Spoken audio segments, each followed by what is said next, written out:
My dear students, Assalamu alaikum. Welcome to the e-learning class. I am Peer Abd Hussain. Today we are going to learn about computer memory and its types. Let us first understand what memory is. Memory किसे कहते हैं? Memory जिसे हम याददाश्त कहते हैं. असल में क्या है कि हमारी डे टू डे लाइफ में जो भी हम information day to day life में गैदर करते हैं, जैसे हमारी आंखों से हम देखते हैं, कानों से सुनते हैं, ये सारी इंफॉर्मेशन जो हम हमारे सेंस ऑर्गन फील करते हैं, ये सारी इंफॉर्मेशन एनकोड होके हमारे दिमाग तक पहुंचती है. हमारा दिमाग इस एनकोडेड इंफॉर्मेशन को फिर सेव करता है. तो सेव होने यानी स्टोर करता है. उसके बाद हम उस इंफॉर्मेशन को कभी भी इस्तेमाल कर सकते हैं यानी रिट्रीव कर सकते हैं जब हमें उसकी ज़रूरत पड़ती है. So memory is the faculty of the brain by which data or information is encoded, stored and retrieved when needed. It is the retention of information over time for the purpose of influencing future action. तो ये था थोड़ा सा जो human memory है उसके बारे में कि हम इंफॉर्मेशन को कैसे सेव करते हैं.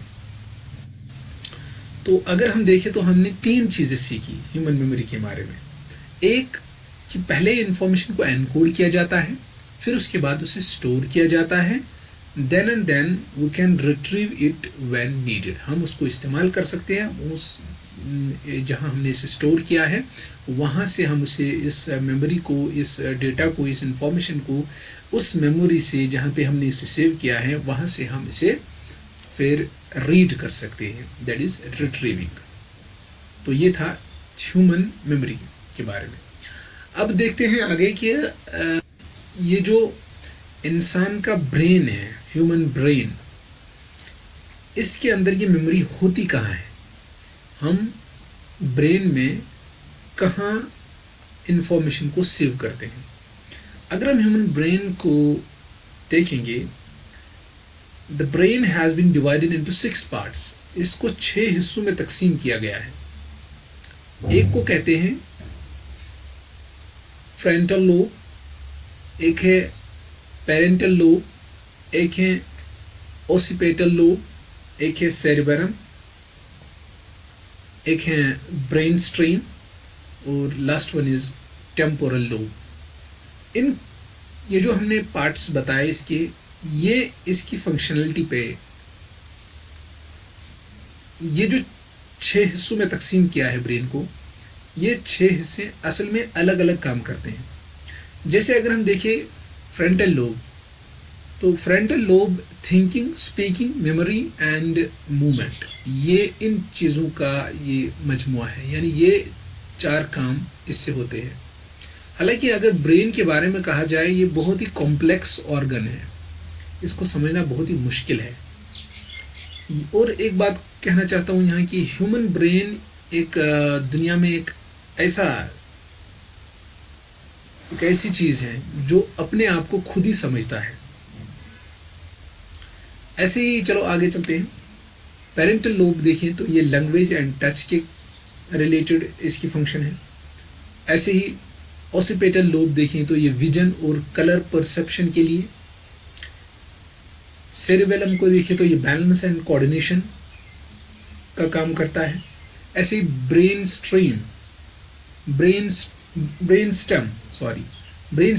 स्टम देखा जाए तो ये breathing, heart rate and temperature.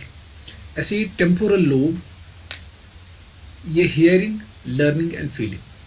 तो हमें जो इस वक्त मेमोरी पढ़ना है, तो मेमोरी देखा जाए तो ह्यूमन ब्रेन में फ्रंटल लोब में पाया जाता है, यानी जो हमारी याददाश्त होती है वो इस पहले वाले हिस्से में सेव होती है, स्टोर होती है.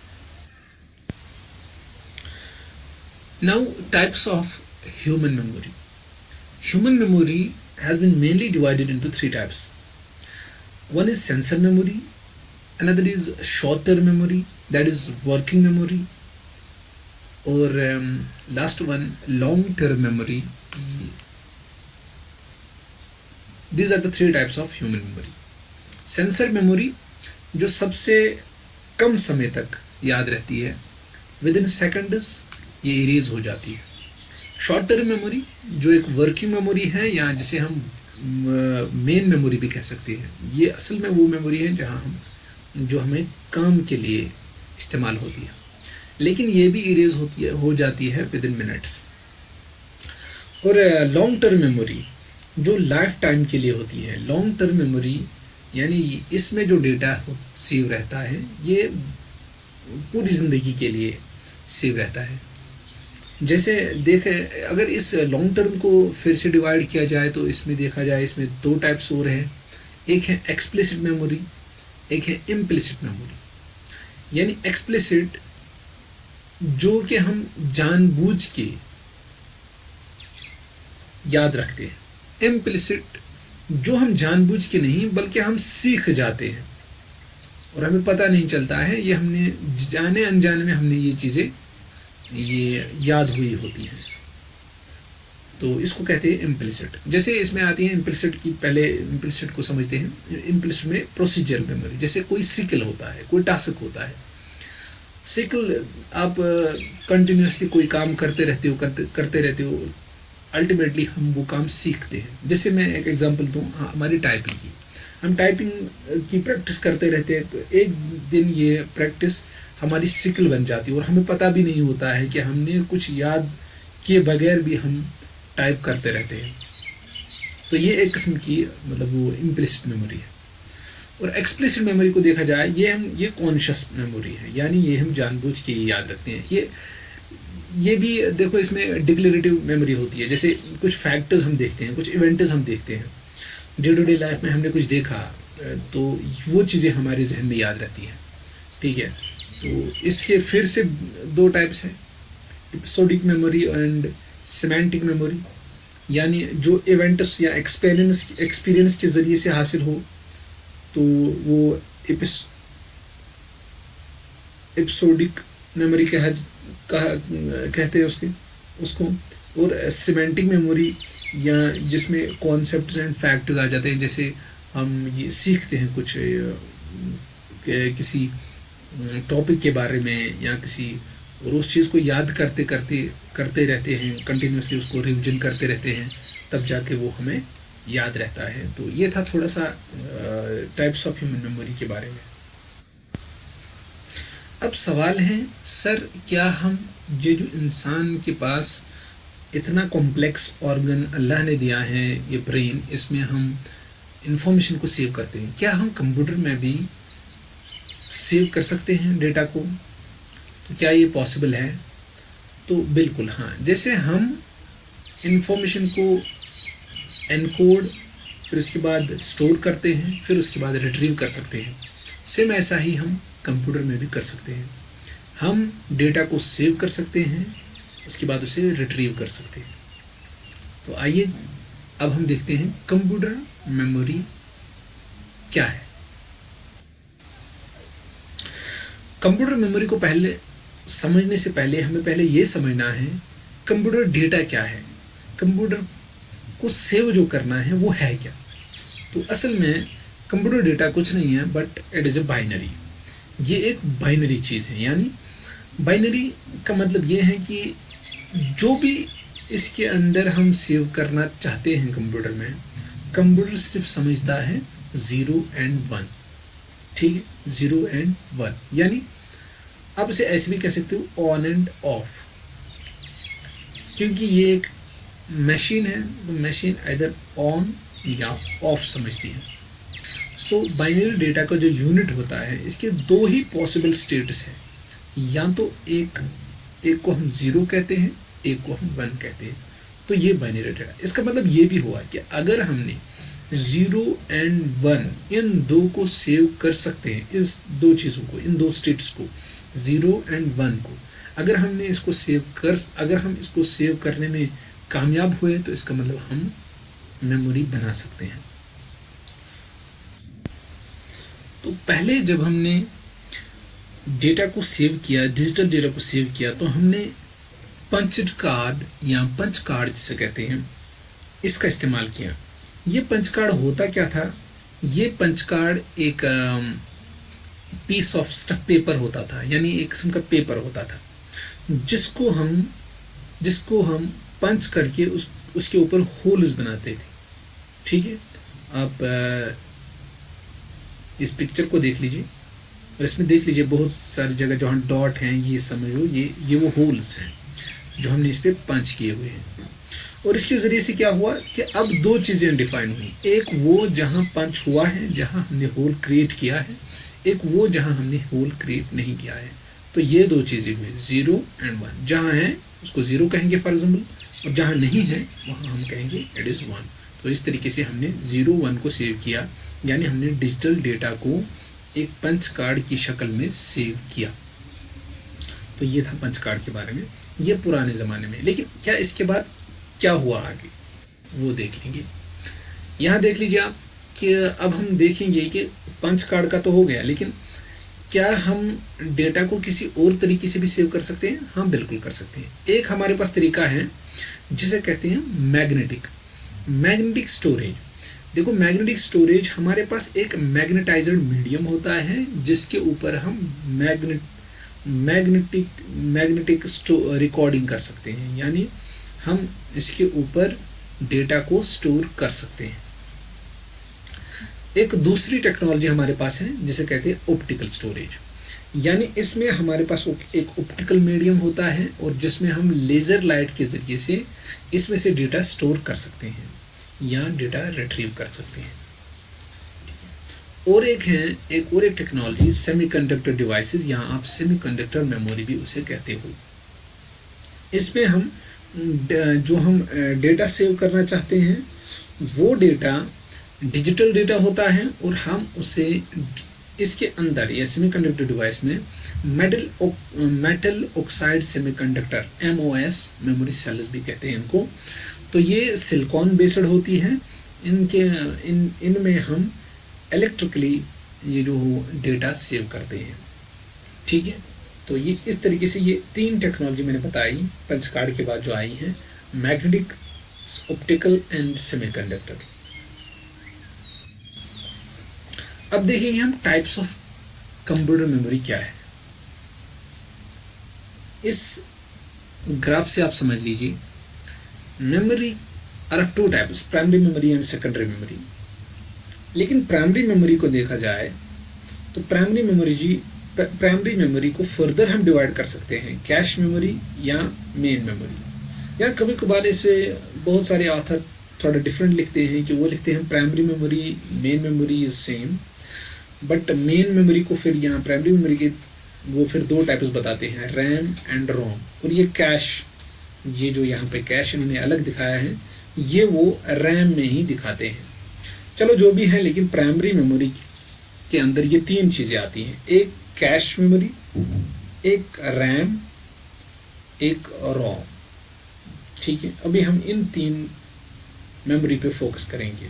सेकेंडरी मेमोरी को अभी हम ऐसे ही रखेंगे। पहले हम देखेंगे मेमोरी में प्राइमरी मेमोरी के तीन टाइप्स। कैश मेमोरी, या जिसे हम कभी कभार CPU रजिस्टर भी कहते हैं। RAM, random access memory. Main memory में और एक है रोम, रीड ओनली मेमोरी। अब इसके फर्दर अलग अलग टाइप्स हैं, जैसे स्टैटिक रैम, रैम के दो types, static RAM and dynamic RAM.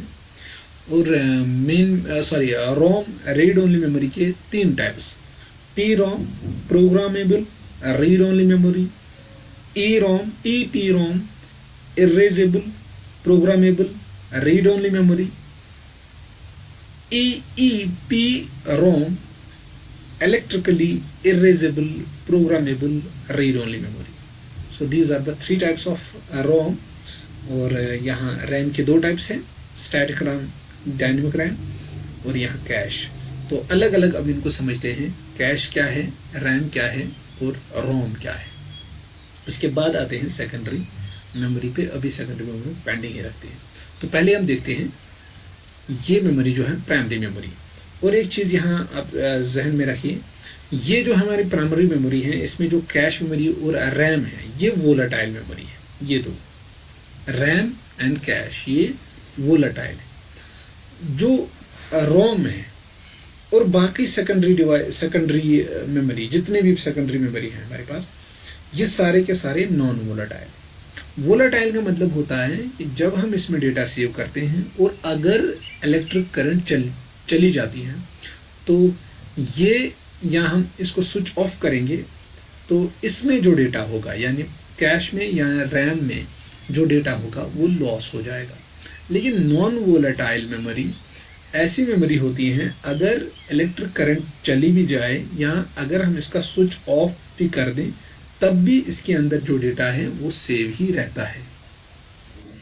तो चलते हैं आगे, पहले कैश मेमोरी को समझते हैं। कैश मेमोरी ये सबसे फास्टेस्ट मेमोरी है और ये हम इसको कभी कभार सीपीयू मेमोरी भी कहते हैं या सीपीयू रजिस्टर मेमोरी भी कहते हैं। ये से जो कैश मेमोरी है इसके लेवल्स होते हैं। फिलहाल मैंने इस पिक्चर में आप 2 लेवल्स देख लो। लेवल 1 कैश जो होती है वो हम चिप के अंदर, सीपीयू चिप जो होती है उसके अंदर ही इसको रखते हैं। ये कैश बिल्कुल उसके अटैच होती है, तो ये लेवल 1 कैश हुई। लेवल 2 कैश जो होती है वो बाहर होती है बोर्ड पे, ठीक है। लेवल 2 कैश ये स्टैटिक रैम भी होती है, इसे स्टैटिक रैम भी कहते हैं या कभी कभार इसे मेमोरी बैंक के नाम से भी जानते हैं, ठीक है। और ये जो बाहर होती है, मतलब सीपीयू जो होता है वो कनेक्ट होता है लेवल 2 कैश से, और लेवल 2 कैश कनेक्टेड होता है रैम से, रैंडम एक्सेस मेमोरी, जिसे मेन मेमोरी भी कहते हैं, ठीक है। तो ये इस डायग्राम से आप ये समझ लीजिए कैश मेमोरी क्या होती है। अब यहाँ देख लीजिए, इस बोर्ड पे भी सीपीयू दिखाया गया है, ये वाला control unit, arithmetic logic unit, और इसके अंदर ही लेवल 1 कैश रखी गई है और लेवल 2 कैश बाहर है। देखो यहाँ 2 का इस्तेमाल हुआ है, level 2 cache memory, level 2 cache memory यहाँ लिखा है, ये 2। यहाँ आप इसे मेमोरी बैंक भी कह सकते हो, ठीक है। तो ये था थोड़ा सा कैश मेमोरी के बारे में। इस कैश मेमोरी को असल में इसलिए इस्तेमाल करते हैं क्योंकि जो सीपीयू हमारा होता है ये बहुत फास्ट होता है, ठीक है। और जो रैम, हमारी मेन मेमोरी जो रैम होती है, ये उतनी फास्ट नहीं है जितना हमारा सीपीयू। सो इस चीज को, ये जो हमारे इन दोनों के दरमियान एक मिसमैच है, उसको थोड़ा सा कम करने के लिए हम यहाँ कैश का इस्तेमाल करते हैं, कैश मेमोरी, क्योंकि ये सबसे फास्टेस्ट मेमोरी होती है, तो इसलिए इसका इस्तेमाल यहाँ करते हैं। अब हम देखते हैं रीड ओनली मेमोरी, जिसे शॉर्ट में रोम कहते हैं। रीड ओनली मेमोरी ये एक वो मेमोरी है जो परमानेंट होती है, या हम कहते हैं नॉन वोलेटाइल है। यानी इसके अंदर जो डेटा होता है, जब हम कंप्यूटर को ऑफ भी करते हैं, वो डेटा या वो प्रोग्राम जो इसमें होता है वो कभी इरेज नहीं होता है। दूसरी बात ये है कि इसके अंदर जो कैपेसिटी जो होती है डेटा की, या जो इसका साइज होता है, ये ज़्यादा से ज़्यादा फ्यू किलोबाइट्स तक होता है, ज़्यादा बड़ा साइज इसका नहीं होता है। और ये है कि जो इसका काम क्या है, जब हम सिस्टम को ऑन करते हैं तो तब इसका काम स्टार्ट होता है। जब हम सिस्टम को ऑन करते हैं तो ये जो रोम है, इसके अंदर बूट फर्मवेयर होता है, या आप उसे कहते हैं बूट स्ट्रैप होता है, जिसे कभी कभार बायोस भी कहते हैं, BIOS, बायोस भी कहते हैं। इसमें ये चीज़ें होती हैं कि जो हार्डवेयर रनिंग है उसके डायग्नोस्टिक्स, और ये जो ऑपरेटिंग सिस्टम लोड हो रहा है उसको हार्ड डिस्क से या किसी सेकेंडरी स्टोरेज से लाना और कहाँ रखना, रैम पे, ये इसका काम होता है रीड ओनली मेमोरी का। तो हमने यहाँ रीड ओनली मेमोरी के 3 टाइप्स बयान किए गए हैं। एक ये है कि PROM, programmable read only memory. दूसरा इसका और एक टाइप है erasable, EPROM, erasable programmable read only memory. और एक इसका टाइप है EEPROM, electrically erasable programmable read only memory. These are the types of ROM। तो इसके आगे चलते हैं, रैंडम एक्सेस मेमोरी देखते हैं हम, जिसे हम मेन मेमोरी भी कभी कभार कहते हैं। ये वो मेमोरी है जहां एक्चुअल में सिस्टम पे काम जो सिस्टम का होता है वो इस मेमोरी में होता है, जिसे रैंडम एक्सेस मेमोरी कहते हैं। ये वोलेटाइल मेमोरी होती है, यानी जब डेटा जब इलेक्ट्रिक करंट या हम सिस्टम को ऑफ करेंगे तो इसके अंदर जो डेटा होगा वो चला जाएगा। तो आप इमेज में देख लो, ये देखो, ये इमेज में इसे रैम कहते हैं, ये जो हमने इमेज में आपको दिखाया। तो इसके अंदर डेटा भी होता है, मशीन कोड भी यानी प्रोग्राम भी होते हैं। तो फॉर एग्जाम्पल ऑपरेटिंग सिस्टम भी इसमें होता है। वो ऑपरेटिंग सिस्टम पहले सेकेंडरी स्टोरेज से आता है, तो सेकेंडरी स्टोरेज से आता है, फिर इस पे सेव रहता है रैंडम एक्सेस मेमोरी, क्योंकि वर्किंग जिसे कहते हैं वर्किंग मेमोरी वो यही है, रैंडम एक्सेस मेमोरी। यहाँ पे जो काम होता है, यहाँ पे असल में कंप्यूटर का हर कोई काम रैंडम एक्सेस मेमोरी में होता है, यानी रैम में होता है। और जब हम उसे सेव करना चाहते हैं उस काम को, तब जाके वो सेव हो जाता है और वापस चला जाता है सेकेंडरी स्टोरेज में, जहां से पहले हमने शायद उसे रिट्रीव भी किया हुआ होगा पहली बार। फिर जब हम उसके ऊपर कोई एडिटिंग करें या कुछ भी करते हैं, फिर जब सेव करते हैं तो वापस वो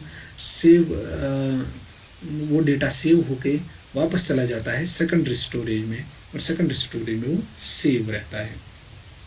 तो this is the main memory. ये चीज़ें याद रहें, ये रैंडम एक्सेस मेमोरी जो है ये वोलाटाइल है, यानी इसके अंदर डेटा सेव नहीं रहता है, इसके अंदर डेटा लॉस हो जाता है व्हेन स्विच्ड ऑफ। ठीक है, तो ये इसकी मेन कुछ बातें थी रैंडम एक्सेस मेमोरी के बारे में।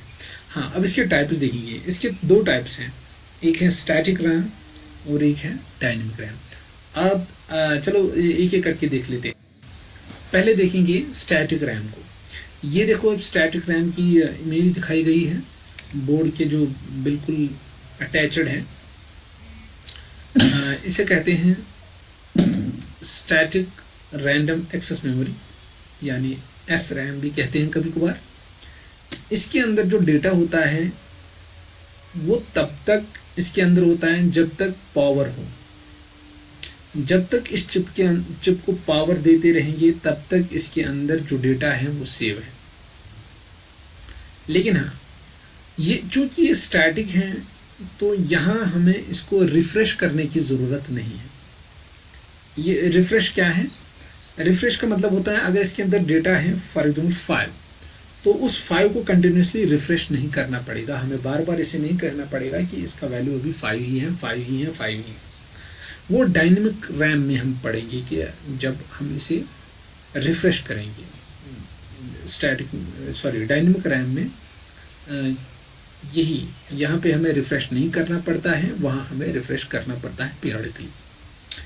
लेकिन ये जो स्टैटिक रैम है ये बहुत फास्ट होती हैं और बहुत महंगी भी होती हैं as compare to D RAM जो हमारी डायनेमिक रैम होती है।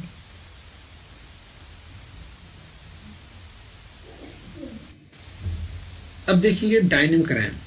ये जो डायनेमिक रैम है, डायनेमिक रैम में और स्टैटिक रैम में एक यही बहुत बड़ा फर्क है कि हमको डायनेमिक रैम कंटिन्यूसली रिफ्रेश करनी पड़ती है, कि जो इसके अंदर डेटा है उसको कंटिन्यूसली रिफ्रेश करना पड़ता है। अगर इसके अंदर 5 है तो इसको बार बार कहना पड़ता है it is 5, it is 5, it is 5, something like this. ठीक है, लेकिन ये जो डी रैम है, डायनेमिक रैम है, ये थोड़ी सस्ती है as compare to static RAM.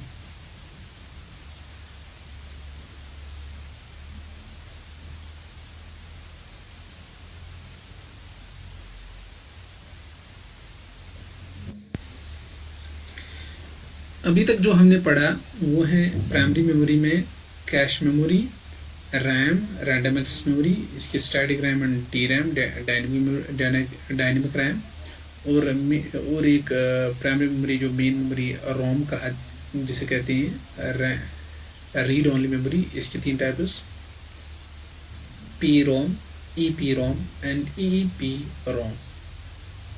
ये प्राइमरी मेमोरी हमने कंप्लीट किया।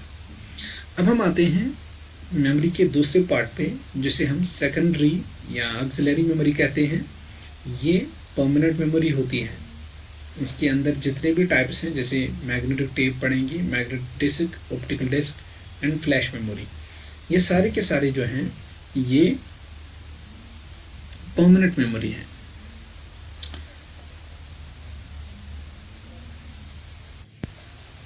आइए सेकेंडरी स्टोरेज में से हम पहले मैग्नेटिक टेप के बारे में समझते हैं। मैग्नेटिक टेप जिसकी इमेज ये देखिए आपके सामने है, ये इमेज कुछ हमें याद भी दिलाता है। ये डिवाइसेस, ये मेमोरी डिवाइसेस हमने पहले इस्तेमाल किए हुए हैं। मैग्नेटिक टेप में एक किस्म की प्लास्टिक फिल्म होती है, या आप उसे प्लास्टिक रिबन भी कह सकते हो, जिसके ऊपर मैग्नेटिक कोटिंग होती है, जिस मैग्नेटिक कोटिंग से हम इस पे रिकॉर्ड कर सकते हैं, जिस रिकॉर्डिंग को मैग्नेटिक रिकॉर्डिंग कहा जाता है। ये जर्मन में बनाया गया था 1928 में। तो ये एक सीक्वेंशियल एक्सेस मेमोरी है, यानी अगर इसके अंदर बहुत सारे रिकॉर्ड हैं, तो अगर हमें कोई पर्टिकुलर रिकॉर्ड चाहिए, उससे पहले जो रिकॉर्ड आएंगे हमें पहले उन सब रिकॉर्ड को एक्सेस करना पड़ेगा, तब जाके हम उस पर्टिकुलर रिकॉर्ड पे पहुंचेंगे। फॉर एग्जांपल, अगर मुझे 5th रिकॉर्ड चाहिए, तो मुझे पहले रिकॉर्ड, दूसरे, फिर तीसरे, फिर चौथे से पहले गुजरना पड़ेगा, then and then I will reach to the 5th one. So यहाँ पे इसे कहा जाता है सीक्वेंशियल एक्सेस मेमोरी। तो ये मेमोरी परमानेंट मेमोरी है, यानी डेटा लॉस इसमें नहीं होता है एंड स्विचड ऑफ। और लेकिन ये स्लो है, क्योंकि सीक्वेंशियल एक्सेस है कि अगर आपको पर्टिकुलर रिकॉर्ड चाहिए तो आप डायरेक्ट वहाँ नहीं पहुँच सकते हो। हाँ, स्पेस की बात करें तो इसका लार्ज स्पेस है, यानी इसकी कैपेसिटी जो है बहुत ज़्यादा है। तो ये था मैग्नेटिक टेप के बारे में। दूसरा है हार्ड डिस्क ड्राइव, या हार्ड डिस्क भी कहते हैं, या हार्ड ड्राइव भी कहते हैं, या कभी कभार इसे फिक्स्ड डिस्क भी कहते हैं। ये एक इलेक्ट्रोमैकेनिकल डेटा स्टोरेज डिवाइस है। ये इमेज में आप देख सकते हो। इसके अंदर हम डेटा सेव कर सकते हैं,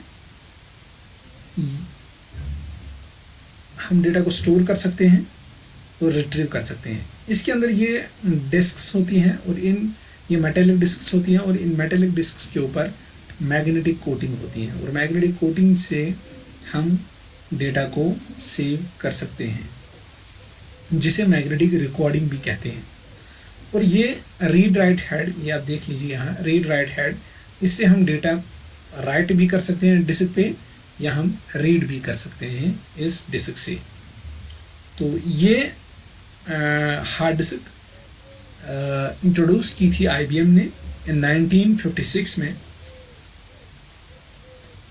और ये एक सेकेंडरी स्टोरेज डिवाइस है।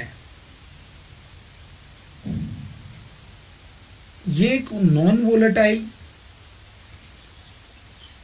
स्टोरेज है। That means the data that is present in this hard disk is permanent. जो डेटा इस पे होगा वो परमानेंट होगा। इसका मतलब है कि जब भी हम इसको ऑफ करेंगे, यानी सिस्टम को ऑफ करेंगे, या फिलहाल हम समझते हैं हार्ड डिस्क को यहाँ ऑफ करेंगे, तो इसके अंदर जो डेटा होगा वो परमानेंटली सेव होगा, वो लॉस नहीं होगा। और इसका और एक इम्पॉर्टेंट पॉइंट ये है कि ये डायरेक्ट एक्सेस मेमोरी है, यानी इसके अंदर जहाँ पे भी डेटा होगा हम वो डायरेक्टली एक्सेस कर पाएंगे। सिर्फ हमें उसका एड्रेस चाहिए, किस डिस्क पे है, किस सेक्टर में है, किस ट्रैक पे है, हम ये सब कैलकुलेट करने के बाद हम डायरेक्ट उसे एक्सेस कर पाएंगे। ये एक फास्ट मेमोरी है, और स्पेस भी इसकी अच्छी खासी होती है, यानी large space. Floppy disk drive, जिसे FDD भी कहते हैं शॉर्ट फॉर्म में, ये इसकी इमेज है। ये एक डिस्क स्टोरेज डिवाइस है जिसके अंदर मैग्नेटिक स्टोरेज मीडियम होता है, यानी इसके अंदर जो डिस्क होती हैं वो मैग्नेटिक बेस पे होती है। सेम जैसे इससे पहले हमने मैग्नेटिक डिस्क पढ़ी थी। या जिसे हमने हार्ड डिस्क सॉरी पढ़ी थी, हार्ड डिस्क में भी हमने जो मैकेनिज्म पढ़ा था मैग्नेटिक स्टोरेज का, वही मैकेनिज्म यहाँ पे भी है। ये एक डिस्क होती है, एक रेक्टेंगुलर सील्ड प्लास्टिक केस में जो आपके सामने है। तो इस केस में ये एक डिस्क होती है। ये अब ज़्यादा इस्तेमाल नहीं होता है, ये पहले इस्तेमाल होती थी, अब इसका इस्तेमाल बहुत कम हुआ है और इसका अलग अलग साइज़ हुआ करता था। ये एक डायरेक्ट एक्सेस मेमोरी है, हम इसको डायरेक्टली एक्सेस कर पाते थे, इसके अंदर जितने भी रिकॉर्ड होते। और ये एक परमानेंट मेमोरी थी, फास्ट भी थी, और लेकिन इसका साइज़ स्मॉल होता था, ज़्यादा इसका साइज़ नहीं होता था। तो इसके बाद आप देख लीजिए इसका फ्लॉपी ड्राइवर, जिसमें हम इसको रीड और राइट करते थे। ये फ्लॉपी ड्राइवर। कॉम्पैक्ट डिस्क, इसे डिजिटल ऑप्टिकल डिस्क भी कहते हैं। आप ये डिस्क देख लीजिए, ये एक प्लास्टिक डिस्क है और इस प्लास्टिक डिस्क के अंदर में एक मेटेलिक फाइल होती है। उस मेटेलिक फाइल पे हम डेटा स्टोर करते हैं with the help of laser beam. ये डेवलप किया था फिलिप्स एंड सोनी ने। फिलिप्स और सोनी ने इसको डेवलप किया था 1982 में। पहले इन्होंने बनाया था ये सिर्फ साउंड रिकॉर्डिंग के लिए, लेकिन फिर इसे मॉडिफाई करके इस पे डेटा भी स्टोर किया जाता है, एनी काइंड ऑफ डेटा। तो ये एक डायरेक्ट एक्सेस मेमोरी डेटा है, यानी ये डायरेक्ट एक्सेस मेमोरी स्टोरेज है। ये इसको हम डायरेक्टली एक्सेस कर पाते हैं, कोई भी जो इसमें डेटा हो। ये इसके अंदर जो भी डेटा रखेंगे वो परमानेंट डेटा है, फास्ट भी है। और इसका साइज, अगर हम सीडी की बात करें, कॉम्पैक्ट डिस्क की बात करें, तो वो 700 MB जनरली होता था। इसके बाद इस कॉम्पैक्ट डिस्क को थोड़ा सा मॉडिफाई किया गया था, जिसे फिर हम कहा करते थे डीवीडी, डिजिटल वर्सेटाइल डिस्क, और कभी कभार उसे कहते थे डिजिटल वीडियो डिस्क भी, डीवीडी, डिजिटल वीडियो डिस्क। ये इसकी मॉडिफाइड फॉर्म है। मैकेनिज्म बिल्कुल वही है जो वहाँ है, ऑप्टिकल लेज़र बीम से इसे हिट किया जाता था, so that to write the data on the disk. लेकिन सिर्फ फ़र्क डीवीडी और सीडी में स्पेस का है कि यहाँ स्पेस जो है वो 4.7 GB तक ये हमें डीवीडी जो हमारे पास होती है डीवीडी, उसका साइज होता है। इसके बाद आप देख लीजिए ये जो सीडी डीवीडी राइटर, जिसके ज़रिए से हम डेटा को रीड करते हैं, डेटा को राइट करते हैं फ्रॉम सीडी और डीवीडी। तो ये यहाँ पे इमेज दिखाई गई है सीडी डीवीडी राइटर की। सेकेंडरी स्टोरेज डिवाइस में अब हमें पढ़ना है फ्लैश ड्राइव। फ्लैश ड्राइव में पहले देखेंगे हम पेन ड्राइव को। पेन ड्राइव या कभी कभार उसे यूएसबी फ्लैश ड्राइव भी कहते हैं। ये एक डेटा स्टोरेज डिवाइस है जिसकी इमेज बिल्कुल आपके सामने है। ये एक डायरेक्ट मेमोरी एक्सेस स्टोरेज है, स्टोरेज डिवाइस कि जिसको हम डायरेक्टली एक्सेस कर पाते हैं इसमें जो भी डेटा होगा।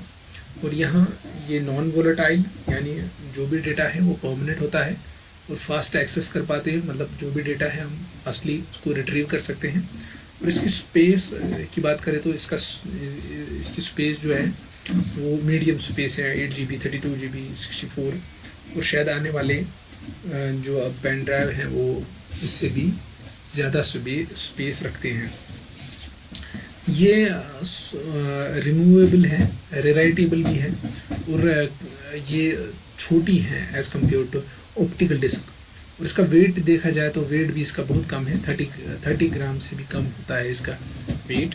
तो ये इसके चंद बातें थी पेन ड्राइव के मतलब, तो वो हमने यहाँ बताई।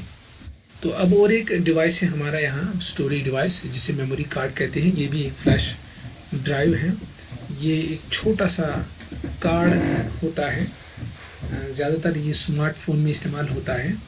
तो इसके भी अलग अलग मेमोरी स्पेस आ रहे हैं। पहले तो 1-2 GB तक आता था, अब तो 64, 32, 16, 128 GB तक ये इसका साइज़ आ रहा है। तो ये भी एक direct access memory storage device है। इसके अंदर भी जो डेटा होता है वो परमानेंट होता है। ये भी फास्टेस्टली एक्सेस होता है। इसके अंदर जो डेटा है वो फास्टली एक्सेस कर पाते हैं। और साइज़ भी इसका हम कह सकते हैं अभी मीडियम स्पेस है, यानी इसका स्पेस जो है वो मीडियम है। अभी तक हमने क्या क्या पढ़ा ये अब देख लीजिए। हमने पहले प्राइमरी मेमोरी को समझा। प्राइमरी मेमोरी में हमने cache memory, RAM, random access memory, ROM, read only memory, ये सब कुछ समझ लिया। उसके बाद हम आए थे सेकेंडरी मेमोरी पे। सेकेंडरी मेमोरी पे हमने मैग्नेटिक टेप समझ लिया। उसके बाद मैग्नेटिक डिस्क में हमने हार्ड डिस्क ड्राइव और फ्लॉपी डिस्क ड्राइव, इन दोनों को समझ लिया। उसके बाद आए थे हम ऑप्टिकल डिस्क पे। ऑप्टिकल डिस्क में हमने सीडी एंड डीवीडी को समझ लिया। तो उसके बाद हम फ्लैश मेमोरी पे गए। फ्लैश मेमोरी में भी हमने मेमोरी कार्ड और पेन ड्राइव दोनों चीज़ों को देख लिया। तो ये था मेमोरी मैप जो हमने ऑलमोस्ट यहाँ समझ लिया। आइए अब मेमोरी पिरामिड से समझते हैं कि जितने भी हमने टाइप्स पढ़े अभी मेमोरी के, उनमें से इनमें आपस में डिफरेंसेस क्या है। तो हमने लेवल 0 पे, लेवल 1 पे, लेवल 2 पे, लेवल 3 पे और लेवल 4 पे। अब देखो यहाँ लेवल 0 पे हमने CPU रजिस्टर्स रखे हैं। ये मैंने बताया थे, ये वो मेमोरी हैं जो CPU में होती है। उसके बाद लेवल 1 में हमने कैश मेमोरी अलग से पढ़ा, मेन मेमोरी यानी जिसमें रोम और रैम आता है, ये लेवल 2 पे है। लेवल 3 पे मैग्नेटिक डिस्क यानी जिसमें हार्ड डिस्क, फ्लॉपी डिस्क आता है। और लेवल 4 पे ऑप्टिकल डिस्क यानी सीडी, डीवीडी और मैग्नेटिक टेप, ये सब कुछ आता है। तो इस पिरामिड से क्या पता चलता है, यानी ये पिरामिड, यानी ये जो हम रजिस्टर्स, सीपीयू रजिस्टर्स की बात करें तो ये स्पेस में सबसे कम होते हैं, छोटे होते हैं। कैश इससे थोड़ी बड़ी होती है। मेन मेमोरी उससे थोड़ा बड़ा होता है। मैग्नेटिक मेमोरी स्पेस इनकी उससे बड़ी होती है, यानी मेन मेमोरी से बड़ी। ऑप्टिकल डिस्क उससे ज़्यादा बड़ी और मैग्नेटिक टेप सबसे ज़्यादा बड़ी। यानी अगर हम देखें तो इसका ऊपर से नीचे जो है साइज बढ़ता जा रहा है, ठीक है। और अगर स्पीड की बात करें तो स्पीड सबसे ज़्यादा रजिस्टर्स में है, उससे कम कैश है, कैश की स्पीड। और मेन मेमोरी उससे कम, यानी कैश से कम मेन मेमोरी की स्पीड होती है। और मेन मेमोरी से कम स्पीड होती है मैग्नेटिक डिस्क की। मैग्नेटिक डिस्क से कम स्पीड होती है ऑप्टिकल डिस्क की। ऑप्टिकल डिस्क से कम यानी स्लो, जिसे हम कहें सबसे स्लो, वो है मैग्नेटिक टेप। तो इस तरीके से हमें इनकी स्पीड भी समझ आ जाती है कि स्पीड या कैपेसिटी के एतबार से देखा जाए तो ऊपर से नीचे आएंगे तो इंक्रीज होती है, कैपेसिटी भी इंक्रीज होती है और एक्सेस टाइम भी इंक्रीज होता है। यानी हमें टाइम लगता है मेमोरी को एक्सेस करने में। यानी सबसे स्पीड जो है इसमें है और सबसे कम जो है मैग्नेटिक टेप में है और सबसे ज़्यादा स्पीड जो है वो CPU रजिस्टर्स में है। तो अगर कहें हम कॉस्ट की बात करें कि महंगा कौन है या सस्ता कौन है, तो वो नीचे से ऊपर जाएगा, यानी कॉस्ट इंक्रीज हो जाएगा from below to the top. Magnetic tape सबसे सस्ता है, उसके बाद ऑप्टिकल डिस्क है, उसके बाद मैग्नेटिक डिस्क है, उसके बाद मेन मेमोरी, उसके बाद कैश मेमोरी और CPU सबसे महंगी। यानी सबसे जो सस्ता है वो है मैग्नेटिक टेप, उससे महंगा पड़ेगा तो ऑप्टिकल डिस्क, उससे महंगा पड़ेगा मैग्नेटिक डिस्क, उससे महंगा मेन मेमोरी, उससे महंगी कैश मेमोरी, उससे महंगी जो हमारे CPU रजिस्टर्स होंगे वो सबसे ज़्यादा महंगे यहाँ मिलेंगे आपको। So increase in cost per bit, ये जो हमने यहाँ ग्राफ में ये जो यहाँ पे दिखाया गया है। तो इस तरीके से हमने आज memory and computer memory and types of computer memory complete किया। सो मिलते हैं अगले लेक्चर में।